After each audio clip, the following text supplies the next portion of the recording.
Good morning everyone, welcome to my new blog. এই যে ব্রেকফাস্টটা করে নিচ্ছি। আজকে আর ব্রেকফাস্টটা তৈরি করতে পারলাম না, ফ্রোজেন পরোটাটাও করতে ইচ্ছে করলো না, যেহেতু শরীরটা খুবই খারাপ ছিল। তাই এটাকে স্কুলে চলে গেলাম। এখন স্কুল থেকে চলে আসলাম, এসে একটু ডিম ভাজি করে নিচ্ছি। তা ডিমটা একটু মনে করলাম একটু আলু, টমেটো, পেঁয়াজ, তারপর মরিচ এগুলো দিয়ে একটু করে নিই। তাহলে কি শুধু ডাল আর ডিম ভাজি তো ভাল লাগে না, এটা একটু সবজিটার পরিমাণও বাড়বে, সেই জন্য এইভাবে একটু করে নিচ্ছে। তবে আমার ছেলে এটা শোনার পর সে খুবই করলো যে আমাকে এভাবে করে দিতে হবে। কারণ ওরা তো আগেই খেয়ে চলে গেছে, যেহেতু দীপ আবার ক্যাডেট কোচিং করে, ওর বাবা আর সে আগেই ডিমবাজি করে খেয়ে চলে গেছে। আর আমারটা আবার আমি এসে করে নিচ্ছি, কারণ এটাই আসলে আমরা যৌথ পরিবার পছন্দ করি না। কিন্তু দেখো, যৌথ পরিবার থাকলে আজকে যে আমি অসুস্থ, অফিস থেকে মানে স্কুল থেকে আসলাম, আজকে যদি কেউ থাকতো আমার ফ্যামিলিতে আরও একজন, অবশ্যই সেই কাজটা কিন্তু করে দিত। যে হ্যাঁ, বলে যৌথ পরিবারে হয় মানে ঝগড়াঝাটি হয়, অনেক কিছুই হয়। আর একক পরিবারে একা একা থাকা যায়, যে যার মতো ইচ্ছা মতন সব কিছু করা যায়। যখন ঘুম থেকে লেটে উঠি না, তখন মনে হয় এটাই মনে হয় ভালো। আসলে আমরা মানুষরা কোনোটাই কিন্তু আমরা খুশি না। আর আজকে যখন এই যে ডিম ভাজি করে নিচ্ছি, যেহেতু আমার আসাটাই হয়ে গেছে, মনে হয় 4টার দিকে আসলাম, এসে একটু ফ্রেশ হলাম, যেহেতু অনেক গরম। তা ফ্রেশ হওয়ার পর আবার এগুলো কেটে কুটে নিলাম, যেহেতু দীপের বাবাও ডিমটা ভাজি করে গেল না, কারণ ডিম ভাজি কিন্তু ভালোও থাকে না। আবার সেও তো এসে অনেক কিছুই করলো, আবার বাবুকে স্কুলে নিয়ে গেছে, স্কুলে দিয়ে আসে, সেও কম কষ্ট করে না।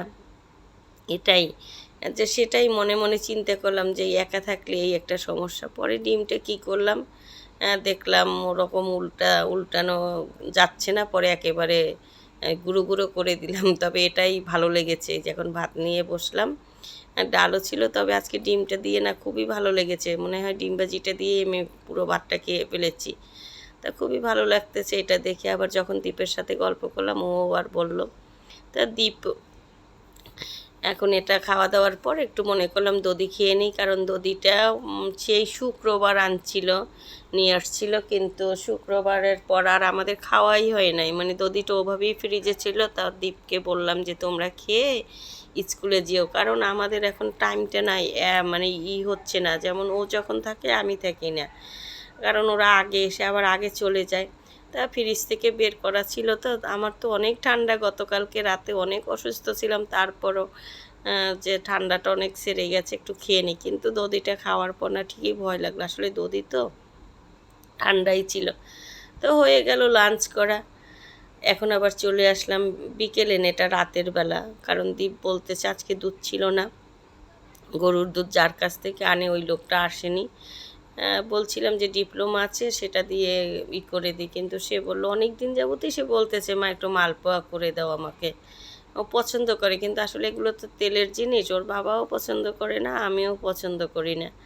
কিন্তু ছোট মানুষ আজকে আবদার করলো, পরে চিন্তা করলাম ঠিক আছে করে নিই। তাই এই যে সুজি, তারপর ময়দা, আর একটু মৌরিও দিয়ে দিলাম। আজকে মৌরিটা দেয় না, ভালোই লেগেছে।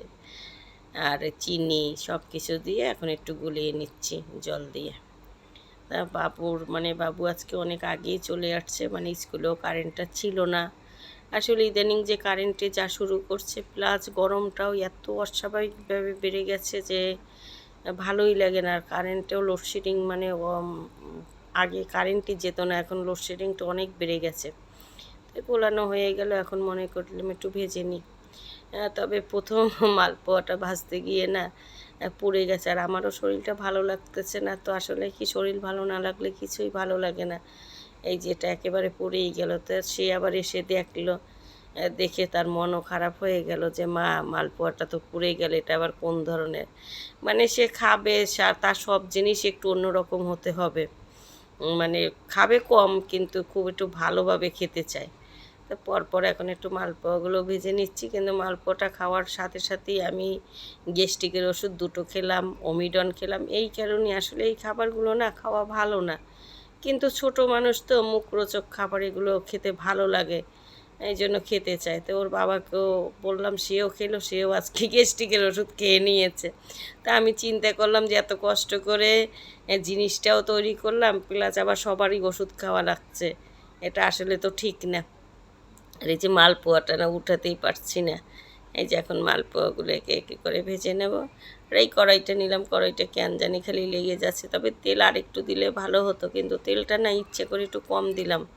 ওই ভাজি তেলটা পরে আর ইউজ করা যায় না, রান্না বান্নার জন্য ভালো লাগে না। বাবু এসে আমারে তাগিদ দিচ্ছে যে মা মালপোয়া কি হলো। তো এই চার কয়েকটা ভাজলেই মালপোয়াটা হয়ে যাবে, তারপরেই আমরা খাবো, খাওয়ার পালা। আর ওই ঝাঁঝরিটাও ছিল যেটা দিয়ে তেল মানে ছেঁকে ছেঁকে ওঠে, সেটা আবার মানে সেটা আবার একটু পরিষ্কার করতে হবে। কোনো কিছুই ভালো লাগছিল না, তাই মনে করলাম যে থাক টিস্যুর উপর রেখে দেবো, কিন্তু টিস্যুর উপর রাখার পরও দেখলাম অনেক তেল। এই যে মালপোয়া হয়ে গেল, এখন বাবু আমি খেয়ে নেব, আর বাবুর বাবাইও খাবে। তাহলে আজকের ব্লগটা এখানেই শেষ করলাম। তোমরা সবাই ভালো থাকবে, দেখা হবে পরবর্তী ব্লগে। বাই।